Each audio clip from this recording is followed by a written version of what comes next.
책 랩걸 3부는 아이 엄마가 되어 여러 직장을 이직한 시기 이야기입니다. 학문적 삼촌, 즉 지도교수와 함께 박사한 신시내티 대학의 에드 교수님으로부터 연락이 옵니다. 자신의 실험실이 폐기되니 필요한 장비가 있으면 마음껏 가져가라는 것이었습니다. 하지만 찾아가자 이 여자가 말했던 그 연구원이라는 눈빛의 에드 연구실 사람들을 만나게 됩니다. 여성인 저자와 오른손이 일부 없는 빌은 익숙한 눈빛입니다. 저자는 낯설게 보는 것이 곧 차별이 아닐까 생각합니다. 한 번만 몇 번만 그리고 쓸사람만 쓰기에 대충 만들어진 실험실 기계들. 반면 고맙다는 저자에게 잘 될 거야 지치지 말고 라는 에드의 위로는 따뜻하게 다가옵니다. 도시화는 아프리카에서 5년마다 펜실베니아주만큼의 산림을 없애고 있습니다. 조지아주를 떠난 씁쓸함 속에서 저자와 빌의 새로운 황무지에서의 뿌리내림을 이에 비유합니다. 저자와 빌은 5주간 북극 연구팀에 참여합니다. 험한 남자들을 굳이 인정받으려 센 척을 노력하지 않습니다.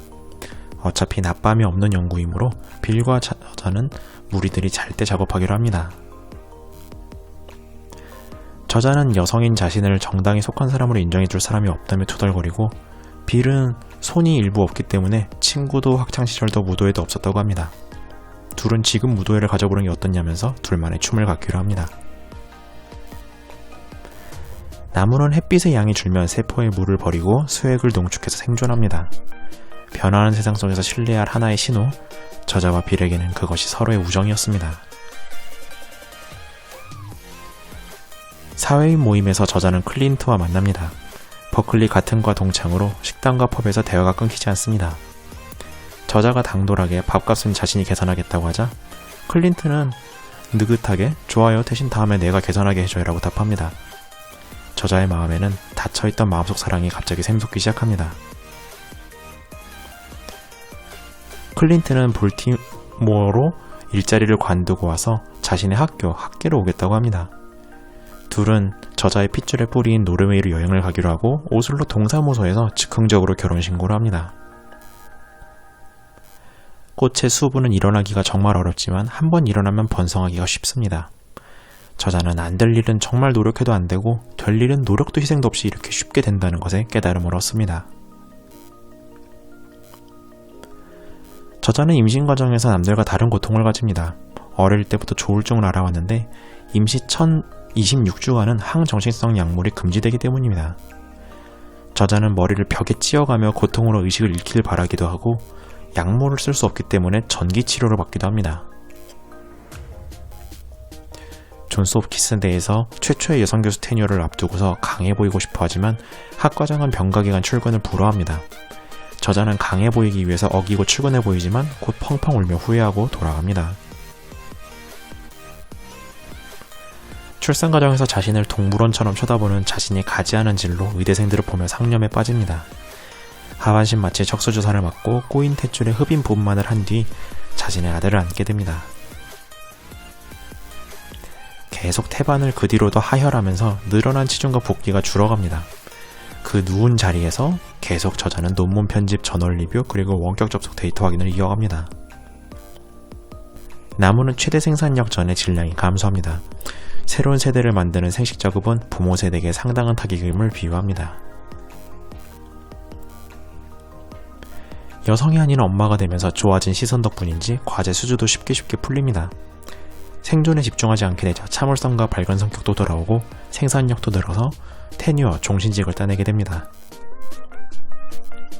진로가 보장되니 도전적인 출장을 아들 학교 1년차 때 도전해보기로 합니다. 멸균 바람 속에서 일하며 비슷한 처지였던 20대 병원 알바를 회상합니다. 그런데 빌의 아버지가 돌아가시고 저자는 그를 아일랜드 작업에 불러서 위로해주기로 합니다. 그를 돌보는데 신경 쓰느라 표본의 구개 반출을 신경 쓰지 못해서 공항에서 모든 표본을 날려버립니다. 저자와 빌이 이때 연구했던 숲이 산에 붙들어 놓는 물의 양.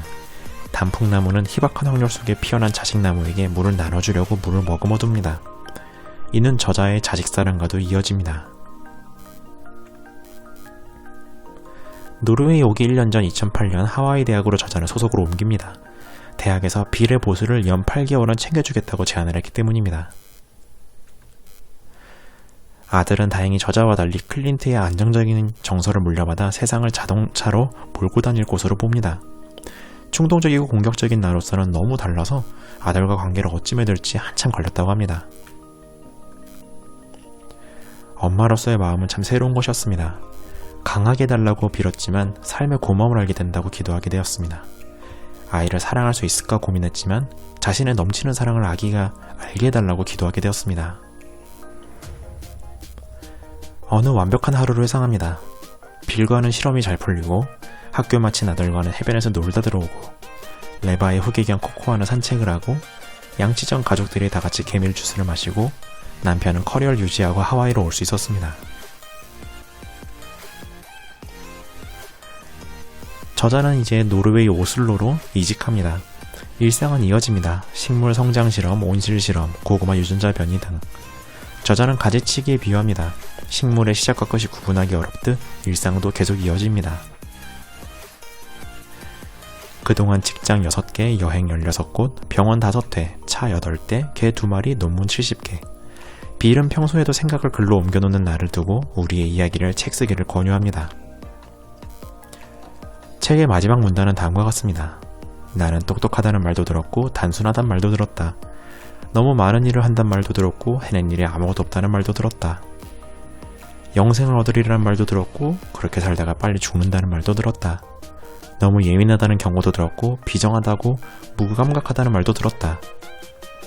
그러나 이런 말을 한 사람들은 모두 나만큼 현재와 미래를 보지 못했다. 나는 남의 말을 잘 듣지 않아 과학자로 성공했고 나도 남에게 충고 안 하려고 노력한다. 책의 3부는 저자가 엄마이자 이직을 다닌 시기였습니다. 여성과 장애인으로서 받는 시선을 이겨내었고 생각지 못했던 결혼, 출산, 육아, 그리고 종신직과 안정을 얻게 되었습니다. 그리고 하루하루는 매일 대학원처럼 이어져 갑니다. 이상 책 요약을 마치겠습니다. 감사합니다.